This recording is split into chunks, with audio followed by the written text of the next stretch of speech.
सवाल सिर्फ पैसे का नहीं।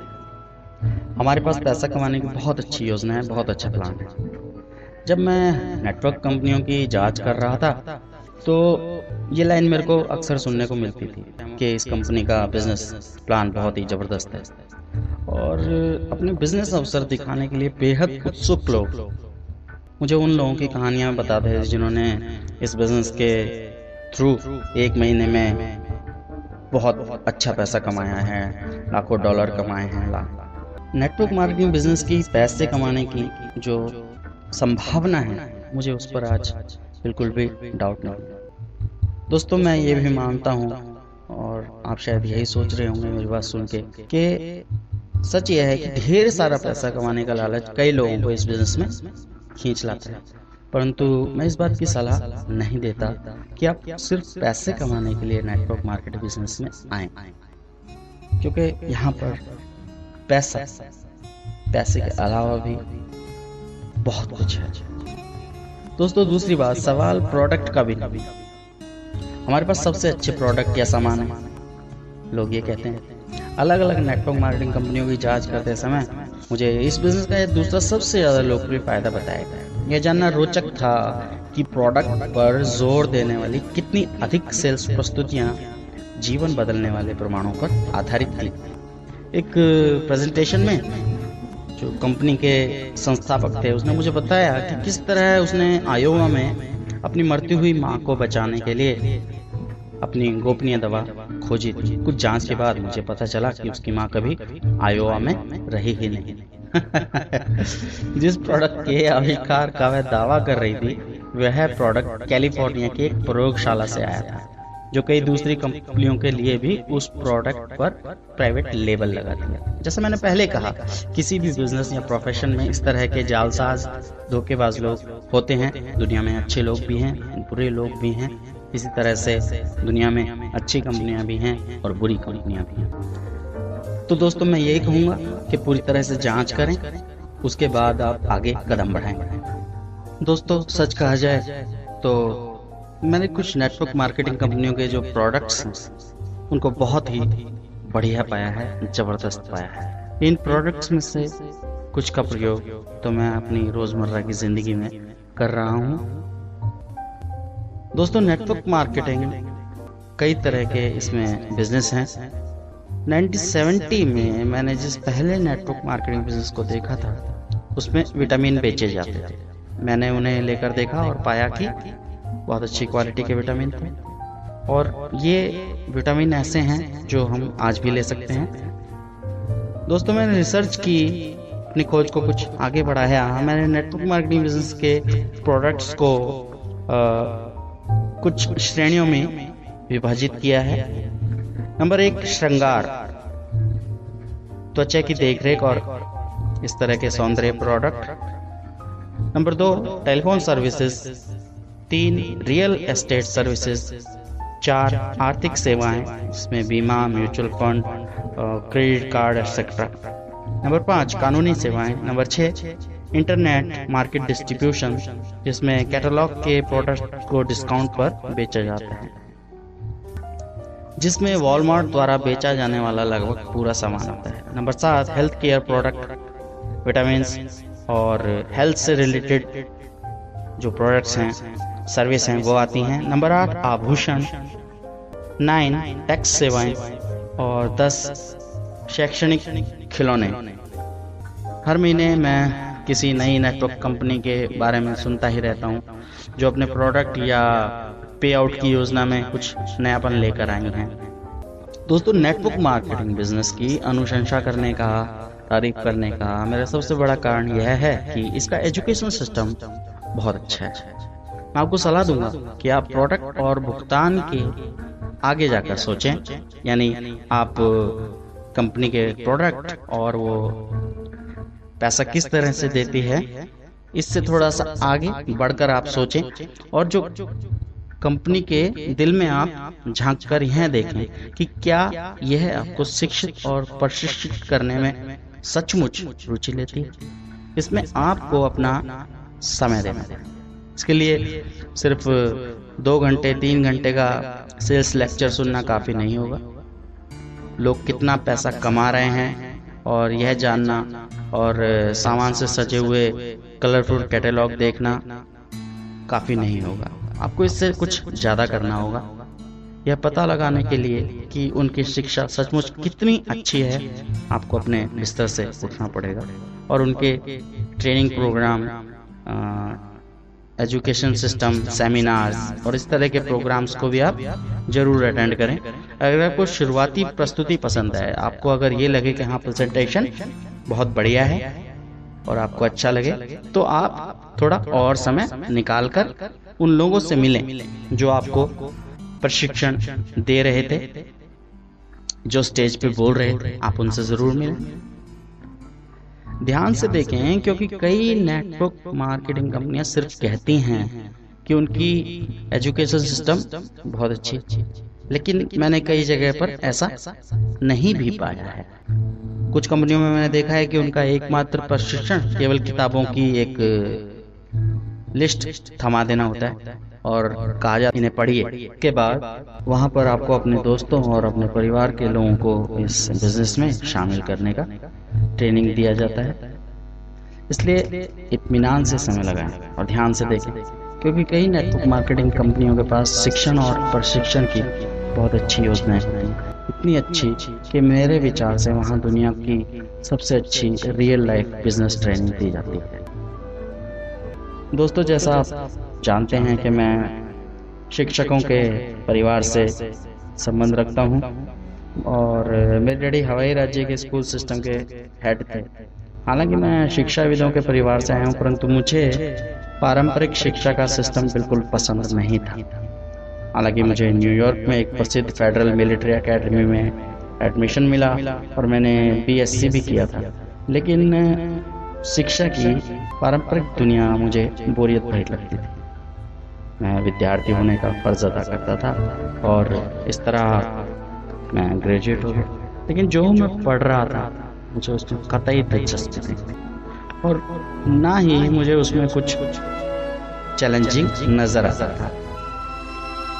ग्रेजुएट होने के बाद यूएस मैरीन कॉर्प्स में शामिल हो गया और मुझे फ्लोरिडा के पेंसाकोला में यूएस नेवी फ्लाइट प्रोग्राम में एडमिशन ऐड कर लिया गया। वियतनाम युद्ध चल रहा था उन दिनों और बहुत से पायलट्स को ट्रेनिंग करने की तत्काल जरूरत थी। जब मैं पायलट का ट्रेनिंग प्राप्त कर रहा था, तब मैंने उस तरह की शिक्षा पाई जिसमें रोमांच भी था और चुनौती भी। हम में से ज़्यादातर लोगों ने यह घिसी-पिटी कहावत सुनी होगी, इल्लियों को तितलियों में बदलना, turning caterpillars into butterflies. Flight school में ठीक यही किया जाता था। जब मैं फ्लाइट स्कूल में आया तो मैं अपने पहले से ही एक कमीशन्ड ऑफिसर था, क्योंकि मेरे पास 4 साल का मिलिट्री प्रशिक्षण था। लेकिन फ्लाइट स्कूल में आने वाले कई विद्यार्थी सामान्य कॉलेजों से आए थे और वे इल्लियों के समान थे और वह हिप्पियों का युग था। इसलिए हमारे सामने कई अजीबोगरीब कैरेक्टर्स अटपटे सिविलियन कपड़ों में खड़े रहते थे, जिनके बाल बड़े लंबे लंबे थे, दाढ़ी थी, मूछ और कुछ जूते के बजाय बस चप्पलों में आ गए थे। लेकिन जो जिंदगी बदलने वाला एजुकेशन सिस्टम कार्यक्रम में भाग लेने के लिए तैयार थे, अगर वे प्रशिक्षण काल में बचे रहे तो 2 या 3 साल बाद वे तितलियां बनकर निकलेंगे, यानी वे ऐसे पायलट बन जाएंगे जो दुनिया की कठिन से कठिन उड़ान भरने में समर्थ हो। दोस्तों, टॉप गन मूवी आपने जरूर देखी होगी।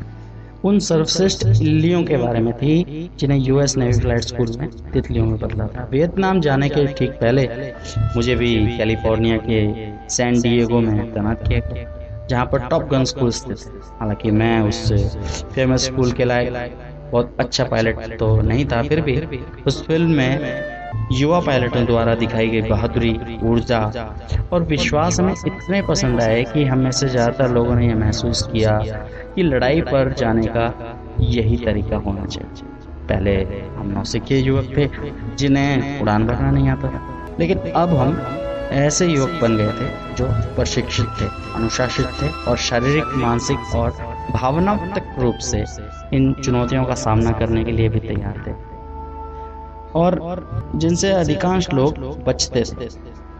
मुझमें और मेरे को पायलट्स में जो चेंजेस नज़र आया, उससे ही मैं ज़िंदगी बदलने वाली एजुकेशन कहता हूँ। एक बार मैंने फ़्लाइट स्कूल ख़त्म किया और मैं वियतनाम पहुँच गया, तो मेरी ज़िंदगी फिर कभी पहले जैसी नहीं थी। मैं वही व्यक्ति नहीं रह गया था जो फ़्लाइट स्कूल में दाखिल हुआ था। फ़्लाइट स्कूल और युद्ध के वर्षों बाद मेरे कई साथी पायलट्स ने बिज़नेस की दुनिया में बहुत सफलता पाई। जब हम इकट्ठे होते और पुरानी युद्ध की कहानियाँ एक दूसरे के सामने दोहराते, तो हम अक्सर यह कहते थे कि फ़्लाइट स्कूल में हमें जो ट्रेनिंग मिली है उसका बिजनेस की हमारी वर्तमान सफलता में एक बहुत बड़ा योगदान रहा है। इसलिए जब मैं ज़िंदगी बदलने वाली बिजनेस एजुकेशन की बात करता हूँ तो मैं उतनी सशक्त शिक्षा की बात कर रहा हूँ जो इल्ली को तितली में बदल दे। एक प्रक्रिया जिसे रूपांतरण या काया पलट कहा जाता है। जब आप किसी नेटवर्क मार्केटिंग बिजनेस की शिक्षण योजना को देखें तो मैं ऐसी शिक्षण योजना की तारीफ करता हूँ जिसमें इतनी शक्ति हो कि वह आपके जीवन में इतना क्रांतिकारी परिवर्तन ला सके। परंतु मैं आपको सावधान कर दूं, फ़्लाइट स्कूल की ही तरह हर कोई इस कार्यक्रम को भी सफलतापूर्वक पूरा नहीं कर पाता। फ़्लाइट स्कूल के बारे में एक बहुत अच्छी बात यह थी कि वियतनाम से हाल ही में लौटे पायलट्स ने हमें ट्रेनिंग दिया था। जब वे हमसे बातें करते थे तो वे असली ज़िंदगी के अनुभव से बात करते थे। और ट्रेडिशनल बिजनेस स्कूल में जिसमें मैं कुछ समय के लिए रहा था, मुझे यह समस्या दिखती थी कि हमारे कई शिक्षकों के पास असली ज़िंदगी का कोई बिजनेस अनुभव नहीं था। और अगर शिक्षकों को असली जीवन का बिजनेस अनुभव था भी तो वह किसी कंपनी के कर्मचारी के रूप में था, यानी वे सिर्फ मध्यम स्तर के मैनेजर के काम का अनुभव रखते थे। वे किसी कंपनी के संस्थापक भी नहीं थे। जब मैंने हवाई में पारंपरिक बिजनेस स्कूल में MBA की पढ़ाई की तो मैंने पाया कि मैं अक्सर किसी मैनेजमेंट सिद्धांत या आर्थिक सिद्धांत को सीखने का प्रयास कर रहा हूँ जिसे मध्यम स्तर का कोई मैनेजर सिखा रहा है जो किसी बड़े कॉरपोरेशन के लिए काम करता था। अगर शिक्षक के पास बिजनेस अनुभव नहीं था तो वह टीचर दरअसल ऐसा व्यक्ति था जिसने कभी स्कूल सिस्टम को छोड़ा ही नहीं। दूसरे शब्दों में, ऐसे लोग 5 साल की उम्र में स्कूल सिस्टम से आए, किंडरगार्टन में दाखिल हुए और वे तब से लेकर अब तक स्कूल सिस्टम में ही थे। और मज़े की बात यह है कि वे विद्यार्थियों को असली दुनिया के बारे में ज्ञान देने की कोशिश कर रहे थे। मेरे लिए इस तरह का सिस्टम एक मजाक के सिवा कुछ भी नहीं था। मैं MBA करने के लिए बिजनेस स्कूल में इसलिए गया क्योंकि मैं कर्मचारी के बजाय बिजनेस मालिक बनना चाहता था। अधिकांश मध्यम स्तर के मैनेजरों या शिक्षकों को यह पता नहीं था कि कुछ नहीं से बिजनेस शुरू करने के लिए किन चीज़ों की रिक्वायरमेंट होती है। ज़्यादातर टीचर बिजनेस मालिक नहीं थे, ज़्यादातर टीचर कर्मचारी नहीं थे।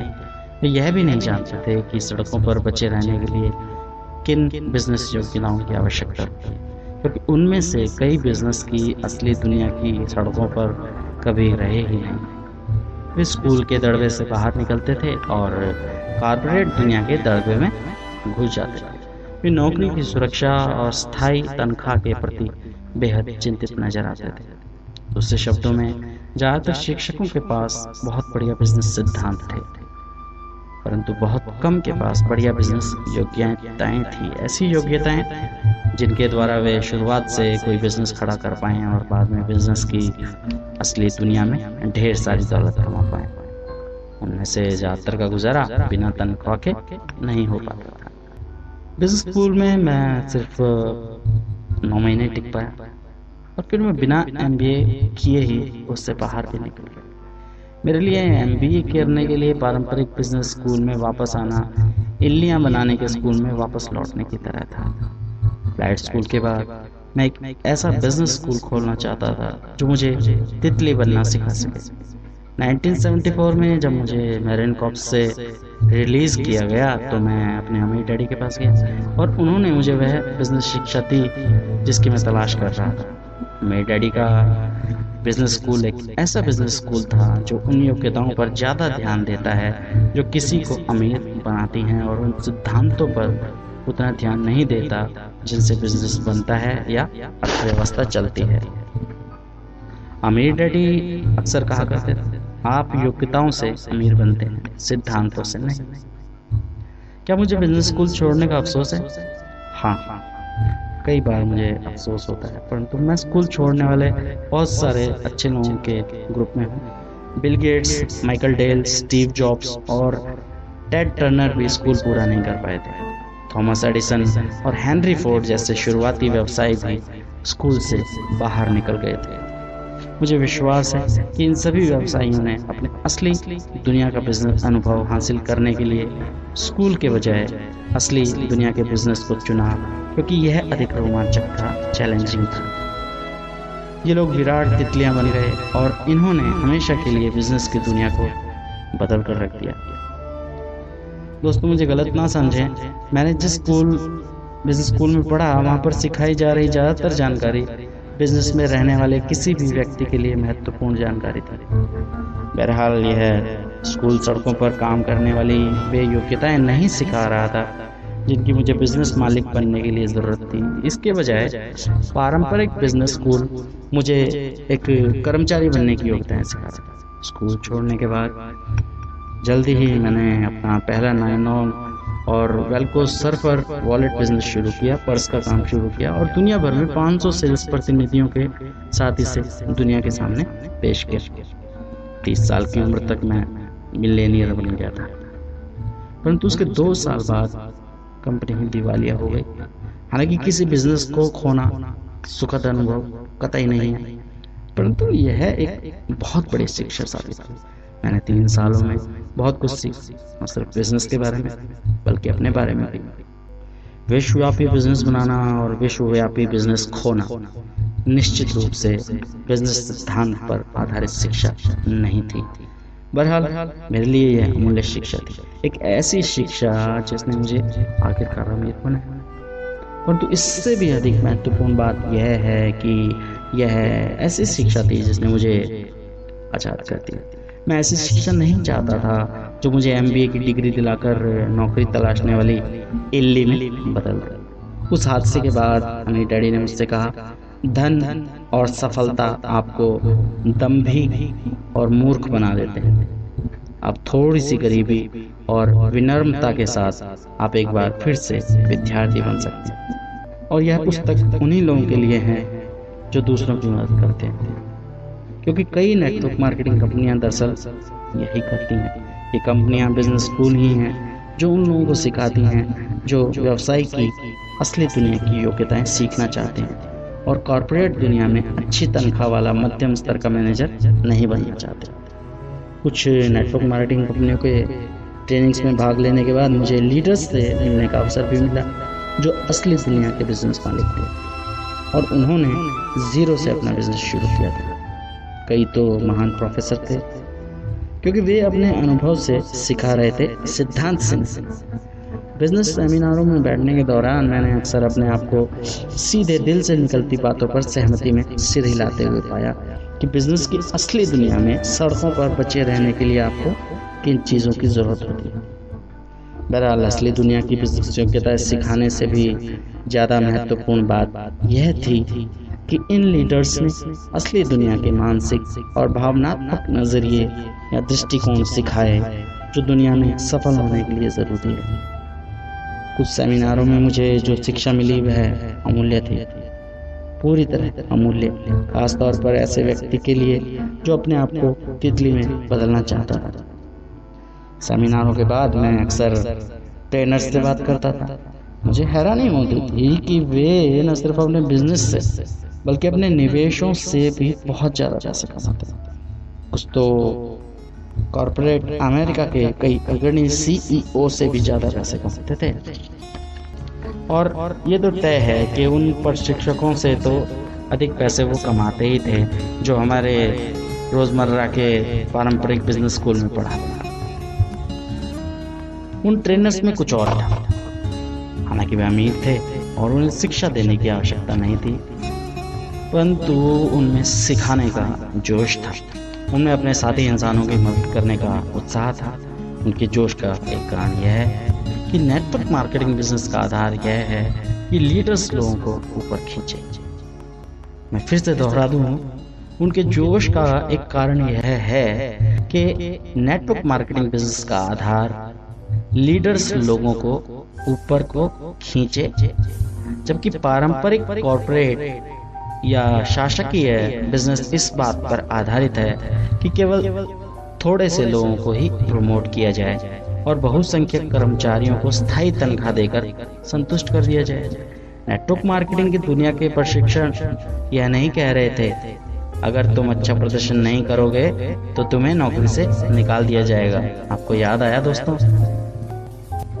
इसके बजाय वे यह कह रहे थे कोई बात नहीं, आइए, जैसा भी आपने किया आप उससे और बेहतर कर सकते हैं, तो ज्यादा बेहतर करने में मैं आपकी हेल्प करूं। जब तक आप सीखना चाहते हैं मैं यहाँ पर आपको सिखाने के लिए तैयार हूँ। हम एक ही टीम में हैं। मेरे लिए यह उस तरह की बिजनेस शिक्षा थी जिसे मैं पसंद करता था। इसलिए जब आप किसी नेटवर्क मार्केटिंग कंपनी की छानबीन करें तो चोटी के लोगों को खोजें। इन लोगों को खोजें जो बिजनेस में सफल हैं और फिर खुद से पूछें कि क्या आप इन लोगों से कुछ सीखना चाहते हैं। दोस्तों, नेटवर्क मार्केटिंग कंपनीज जिन असली ज़िंदगी के सब्जेक्ट्स के बारे में हमें सिखाती हैं जो बहुत ही ज़्यादा मायने रखते हैं। नंबर 1, सफलता का दृष्टिकोण। नंबर 2, लीडरशिप की योग्यता। नंबर 3, बातचीत की कला। नंबर 4, लोगों के साथ व्यवहार की योग्यता। 5, निजी डरों, शंकाओं और आत्मविश्वास की कमी पर विजय पाना। 6, नकारे जाने के डर को जीतना। 7, धन के मैनेजमेंट की योग्यता। 8, निवेश की योग्यता।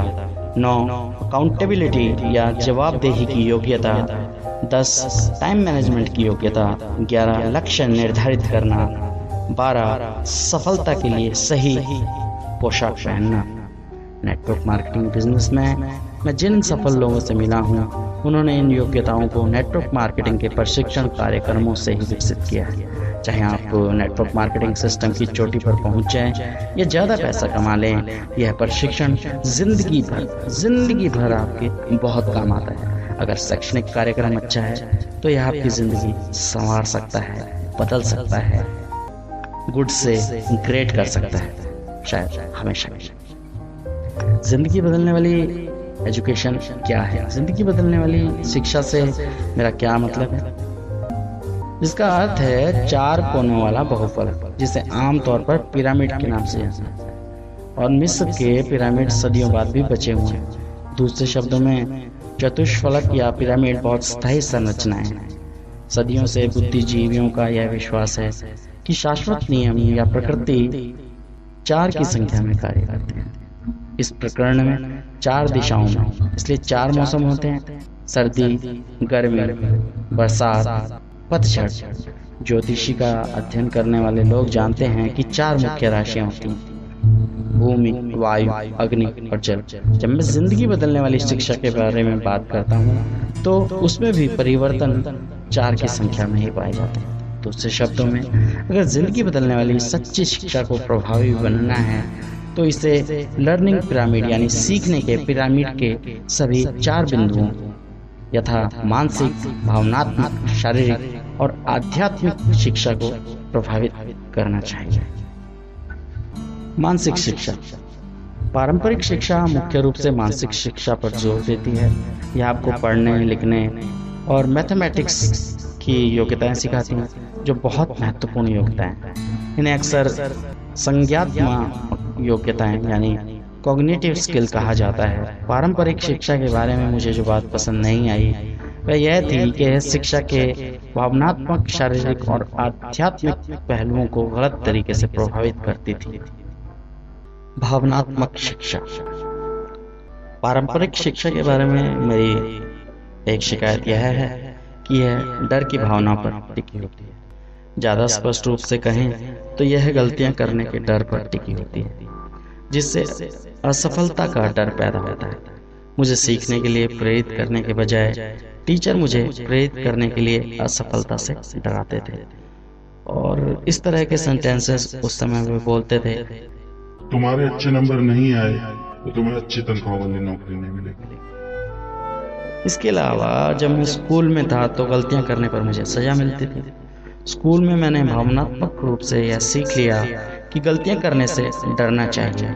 समस्या यह है कि असली ज़िंदगी में जो लोग सबसे आगे निकल जाते हैं वे ऐसे लोग होते हैं जिन्होंने सबसे ज़्यादा गलतियां की हैं और अपनी गलतियों से सबक सीखा है।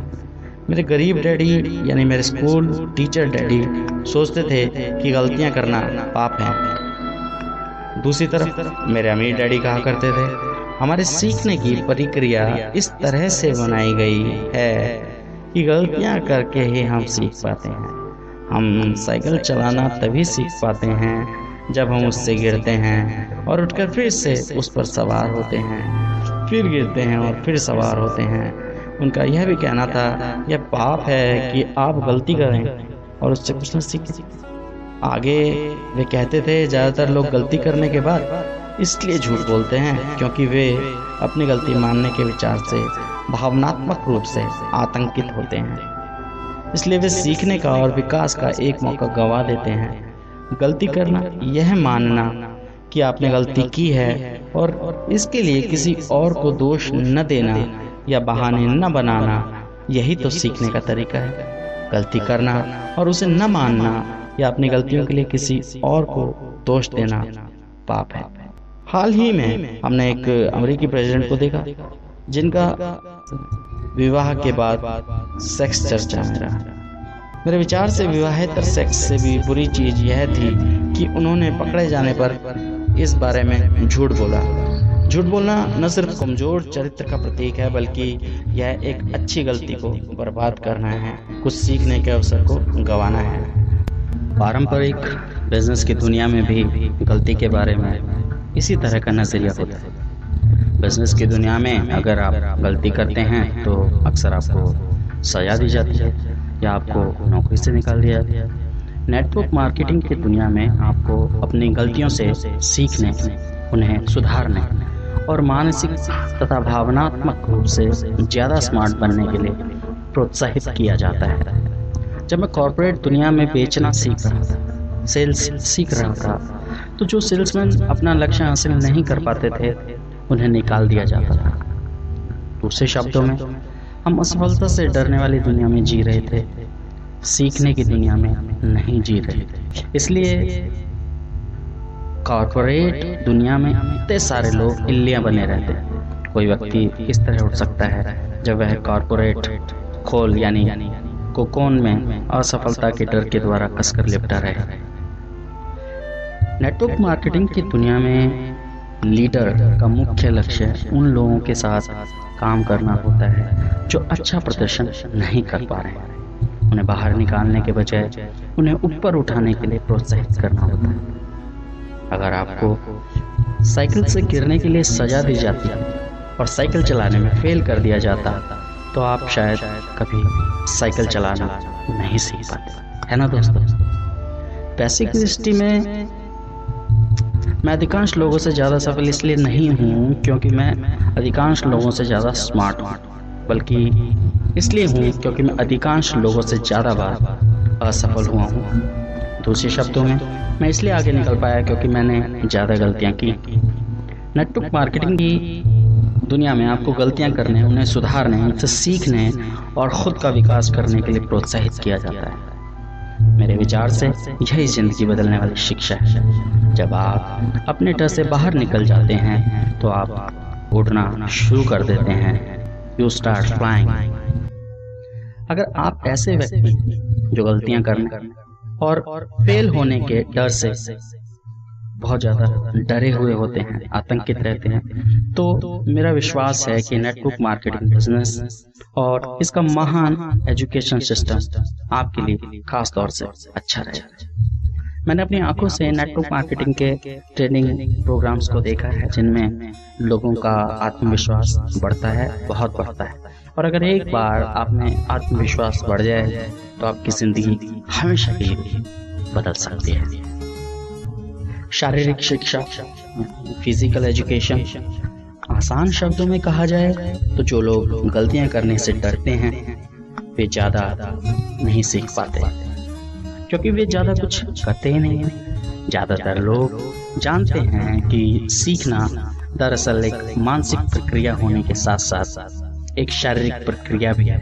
पढ़ना और लिखना शारीरिक प्रक्रियाएं हैं। जिस तरह कि टेनिस खेलना सीखना एक शारीरिक प्रक्रिया है, अगर आपको इस तरह ढाल दिया जाए कि आपको सही जवाब मालूम हो और आप गलतियां न करें, तो इस बात की काफी संभावना है कि आपकी शैक्षणिक प्रक्रिया में रुकावट आ जाएगी।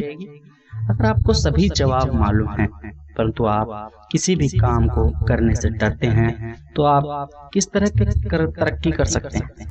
मैंने जिन नेटवर्क मार्केटिंग कंपनियों का अध्ययन किया है वे सभी मानसिक शिक्षा के साथ ही शारीरिक शिक्षा को भी प्रोत्साहित करती हैं। वे आपको प्रोत्साहित करती हैं कि आप बाहर निकलें और एक्शन लेकर, यानी आगे कदम बढ़ाकर, गलती करके, गलती से सीखकर और इस प्रक्रिया में मानसिक, भावनात्मक और शारीरिक रूप से ज्यादा मजबूत होकर अपने डर का सामना करें। पारंपरिक शिक्षा आपको तथ्यों को सीखने के लिए प्रोत्साहित करती है और फिर भावनात्मक रूप से आपको सिखाती है कि आप गलतियां करने से डरें, जिससे आप शारीरिक रूप से पीछे रह जाते हैं। डर के माहौल में रहना मानसिक, भावनात्मक, शारीरिक या आर्थिक किसी भी पहलू से कतई फायदेमंद नहीं है। जैसा मैंने पहले ही कहा है, मेरे पास ज़्यादा पैसा इसलिए नहीं है क्योंकि मैं शैक्षणिक रूप से ज़्यादा स्मार्ट हूँ, बल्कि इसलिए है क्योंकि मैंने दूसरों से ज़्यादा गलतियाँ की हैं, अपनी गलतियों के लिए खुद को जिम्मेदार माना है और उन गलतियों से सबक सीखा है। इसके बाद मैंने और भी गलतियाँ की और मैं भविष्य में भी और भी गलतियाँ करने की उम्मीद करता हूँ, जबकि ज़्यादातर लोग भविष्य में गलतियाँ न करने के लिए कड़ी मेहनत करते नजर आते हैं। इसलिए तो हमारे भविष्य अलग अलग हो जाते हैं। आप अपना भविष्य अब तक नहीं सुधार सकते जब तक आप कुछ नया काम न करना चाहें जिसमें गलतियां होने का खतरा होता है और फिर आप उन गलतियों से सबक ना सीखें। सर्वश्रेष्ठ नेटवर्क मार्केटिंग कंपनियां अपने लोगों को प्रोत्साहित करती हैं कि वे मानसिक रूप से कुछ नया सीखते रहें, काम करें, गलतियां करें, काम करें, गलतियां करें, सीखें, सिखाएं, सुधारें और इस प्रोसेस को वो बार बार रिपीट करते रहें, दोहराते रहें। और यही रियल लाइफ एजुकेशन या मैं कहूँ असली जिंदगी की शिक्षा है। अगर आप गलतियां करने से डरते हैं परंतु आपको लगता है कि आपको अपनी जिंदगी में कुछ परिवर्तन लाना है, तो एक अच्छा नेटवर्क मार्केटिंग बिजनेस आपके लिए सर्वश्रेष्ठ दीर्घकालीन व्यक्तित्व विकास कार्यक्रम सिद्ध हो सकता है। एक अच्छी नेटवर्क मार्केटिंग कंपनी आपका हाथ पकड़ेगी और आपको एक ऐसी जिंदगी का मार्गदर्शन देगी जहां डर और असफलता नाम की चीज नहीं होगी। और अगर आप नहीं चाहते कि आपका हाथ पकड़ा जाए तो वह आपका हाथ नहीं पकड़ेगी। ये कहा गया है कि अगर आप किसी आदमी के कार्यों को बदलना चाहते हैं तो आप उसके सोचने के तरीके को बदल दीजिए। हाल ही में बहुत से लोग अब इस विचार को मानते जा रहे हैं। अगर आप किसी आदमी के सोचने के तरीके को बदलना चाहते हैं तो पहले आप उन कार्यों को बदलिए जो वह कर रहा है। नेटवर्क मार्केटिंग बिजनेस के साथ एक अच्छी बात यह है कि यह इस बात पर भी जोर देता है कि आप क्या सोचते हैं और इस पर भी कि आप क्या करते हैं। पारंपरिक शैक्षणिक सिस्टम के साथ समस्या यह है कि वे आपको गलत काम करने के लिए सजा देते हैं बजाय इसके कि वे आपके काम को सुधारें। आध्यात्मिक शिक्षा। दोस्तों, सबसे पहले मुझे यह बहुत इम्पोर्टेंट लगता है कि मैं इस विवादास्पद और भावनात्मक विषय में जाने से पहले अपने व्यक्तिगत विचार स्पष्ट कर दूं। मैं आध्यात्मिक या धार्मिक शब्द का प्रयोग एक खास कारण से कर रहा हूँ। जिस तरह कई अच्छी नेटवर्क मार्केटिंग कंपनियां हैं और कई बुरी नेटवर्क मार्केटिंग कंपनियां हैं, उसी तरह मेरे विचार से कई अच्छे धार्मिक संगठन हैं और कई बुरे धार्मिक संगठन हैं। ज़्यादा स्पष्ट रूप से कहा जाए तो मैंने कई धार्मिक संगठनों को किसी आदमी को आध्यात्मिक रूप से मजबूत बनाते देखा है और कई धार्मिक संगठनों को किसी आदमी को आध्यात्मिक रूप से कमजोर बनाते हुए भी देखा है। इसलिए जब मैं आध्यात्मिक शिक्षा की बात करता हूँ तो इसमें धार्मिक शिक्षा शामिल हो सकती है या शामिल नहीं भी हो सकती है। जब मैं आध्यात्मिकता की बात करता हूँ तो मेरा मतलब किसी निश्चित धर्म से नहीं है। धर्म के मुद्दे पर मैं अमेरिका के संविधान का समर्थन करता हूँ जो धार्मिक चुनाव की स्वतंत्रता प्रदान करता है। मैं इस विषय पर इतनी ज़्यादा सावधानी इसलिए बरत रहा हूँ क्योंकि मुझे बचपन से ही यह सिखा दिया गया, कभी भी धर्म, राजनीति, सेक्स और पैसे पर चर्चा मत करो। और मैं इस बात से सिर्फ इसलिए सहमत हूँ क्योंकि यह विषय काफ़ी भावनात्मक और विस्फोटक हो सकते हैं। आपकी व्यक्तिगत भावनाओं या विश्वासों को ठेस पहुंचाना मेरा उद्देश्य नहीं है, बल्कि मैं आपकी धार्मिक स्वतंत्रता के अधिकार का समर्थन करता हूँ। जब मैं किसी व्यक्ति की आत्मा के बारे में बातें करता हूँ तो मैं उस शक्ति के बारे में बातें करता हूँ जो हमें मानसिक, भावनात्मक और शारीरिक सीमाओं के आगे धकेलती है। वे सीमाएं जिनसे हम इंसान होने के कारण कटे हैं। जब मैं वियतनाम में था तो मैंने बहुत से घायल युवकों को देखा जिन्हें मालूम था कि वे बच नहीं पाएंगे, परंतु वे लड़ते रहे ताकि दूसरे लोग जिंदा रह सकें। वियतनाम में दुश्मनों की सीमा में घुसकर लड़ने वाले मेरे बचपन के सहपाठी ने इसे ज़्यादा अच्छे तरीके से यूं कहा, मैं आज सिर्फ इसलिए जिंदा हूँ क्योंकि मुर्दा लोग लड़ते रहे। उसने आगे कहा, 2 बार मैं ऐसी मुठभेड़ों में फंसा जहाँ से जिंदा बचने वाला एकमात्र व्यक्ति नहीं था। जब आपको एहसास होता है कि आपकी जिंदगी बचाने के लिए आपके दोस्तों ने अपनी जान की कुर्बानी दी है तो आपकी जिंदगी बदल जाती है। युद्ध एक भयानक घटना है। इसमें लोग दूसरे इंसानों के साथ बहुत बुरा सलूक करते हैं, परंतु युद्ध में ही मैंने इंसानियत का सबसे अच्छा रूप भी देखा। युद्ध में ही मुझे यह आभास हुआ कि मानवीय सीमाओं से परे हमारे पास मानवीय शक्तियां भी हैं और यह शक्तियां हम सब में हैं और मुझे अच्छी तरह मालूम है कि यह शक्तियां आप में भी हैं। अच्छी बात यह है कि शक्ति को पहचानने के लिए आपको युद्ध के मैदान में जाने की कोई जरूरत नहीं है। एक दिन शारीरिक रूप से विकलांग बच्चों की एथलेटिक चैंपियनशिप को देखते समय मुझे इसी मानवीय शक्ति के दर्शन और यह घटना मेरे दिल को छू गई। जब मैंने इन बच्चों को, जिनमें से किसी के कोई पैर नहीं थे, नकली पैरों के सहारे दौड़ते देखा तो पूरे जी जान से दौड़ा। तो उनकी आत्मा ने मेरी आंखों में आंसू आ गए। तो मैंने एक बच्ची को पूरे मन से दौड़ते देखा जिसका केवल एक ही पैर था। मैं उसके चेहरे पर देख सकता था कि नकली पैर से दौड़ने की वजह से उसे काफी दर्द हो रहा था, परंतु उसके शारीरिक दर्द का उसकी आत्मा की शक्ति पर कोई असर नहीं हो रहा। हालांकि वह दौड़ में नहीं जीत पाई, लेकिन उसने मेरा दिल जीत लिया। उसने मेरी मानवीय आत्मा को छुआ और मुझे वह याद दिलाया जो मैं भूल गया। उस क्षण मैंने महसूस किया कि ये सभी बच्चे जितना खुद के लिए दौड़ रहे थे उतना ही हम सब के लिए दौड़ रहे थे। हमें फिल्मों में आत्मा की शक्ति के बहुत बढ़िया उदाहरण मिलते हैं। ब्रेव हार्ट फिल्म में मेल गिब्सन स्कॉटलैंड के फटेहाल किसानों के समूह का नेतृत्व करता है। इन किसानों का मुकाबला शक्तिशाली अंग्रेज सेना से है और इसलिए वे बेहद डरे हुए हैं, परंतु गिब्सन अपनी आत्मा की आवाज से चिल्लाकर कहता है, वे हमारे शरीर को तो मार सकते हैं परंतु वे हमारी स्वतंत्रता को नहीं मार सकते। उस क्षण वे अपनी मानवीय आत्मा से उनकी मानवीय आत्मा को संबोधित करते हुए बोल रहा था। उनकी आत्मा को छूकर वह उनके दिल में छुपी डर और शंका की भावनाओं को जीत रहा था, जो ट्रेनिंग की कमी और घटिया हथियारों के कारण उत्पन्न हो रही। उसने उनकी आत्मा की शक्ति को जगाता और उनमें दुनिया की सबसे शक्तिशाली सेना को हराने में हौसला जगाता। मैंने यह पाया है कि नेटवर्क मार्केटिंग में सक्सेसफुल लीडर्स के पास मानवीय आत्मा को संबोधित करने की इस तरह की योग्यता का प्रशिक्षण होता है जिसके द्वारा वे इसे विकसित कर लेते हैं। उनमें यह योग्यता होती है कि वे अपने पीछे आने वाले लोगों की आत्मा में छुपी महानता को छू लेते हैं और उन्हें ऊपर उठने के लिए, उनकी मानवीय सीमाओं के ऊपर उठने के लिए, उनकी शंकाओं और डरों से आगे निकल जाने के लिए प्रेरित करते हैं। यह जिंदगी बदलने वाली शिक्षा की शक्ति है।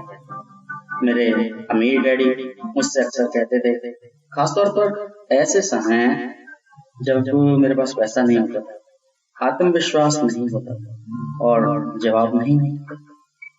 हम सबके अंदर 3 तरह के लोग होते हैं, एक अमीर आदमी, एक गरीब आदमी और एक मिडिल क्लास आदमी। यह पता लगाना आपका काम है कि कौन सा आदमी बाहर आता है। अमीर डैडी यह भी कहते थे, बिजनेस और निवेश की दुनिया 2 भावनाओं से चलती है, लालच और डर। अधिकांश लोग अमीर नहीं बन पाते हैं और इसका कारण लालच नहीं बल्कि डर होता है। अगर आप अमीर बनना चाहते हैं तो आपको अपने डर को जीतने की और उड़ने की जरूरत है। मेरे विचार से अपने डर को जीतने का सबसे अच्छा तरीका है अपने आप को अपनी आत्मा के संपर्क में लाना, और यही कई नेटवर्क मार्केटिंग कंपनियां करती हैं। शिक्षा। शिक्षा शब्द का अर्थ है बाहर निकालना। ट्रेडिशनल एजुकेशन के साथ मेरी सबसे बड़ी दिक्कत यही है, सबसे बड़ी शिकायत यही है कि यह डर पर, और वह भी असफलता के डर पर आधारित है, और इसमें सीखने की, अपनी गलतियों से सीखने की चुनौतियां नहीं थी। मेरे विचार से पारंपरिक शिक्षा को इस तरह से तैयार किया गया है, यह हमारे अंदर से मिडिल क्लास आदमी को बाहर निकालता है। उस व्यक्ति को जो असुरक्षित महसूस करता है, जिसे नौकरी की स्थायी तनख्वाह की जरूरत है, जो गलतियां करने से डरता है और जो लीक से हटकर कोई काम करते समय इसकी बहुत चिंता करता है कि उसके दोस्त उसके बारे में क्या सोचेंगे। मैं अधिकांश नेटवर्क मार्केटिंग कंपनियों का समर्थन इसलिए करता हूँ, और मैंने अपनी बुक का नाम बिजनेस स्कूल उन लोगों के लिए जो दूसरों की मदद करते हैं इसीलिए रखा, क्योंकि जिस प्रकार की एजुकेशन मैंने नेटवर्क मार्केटिंग कंपनियों में देखी, वह ऐसी शिक्षा थी जो आपके अंदर से अमीर आदमी को बाहर निकालने के लिए तैयार थी। मैं इस तरह की जिंदगी बदलने वाली शिक्षा को मूल्यवान।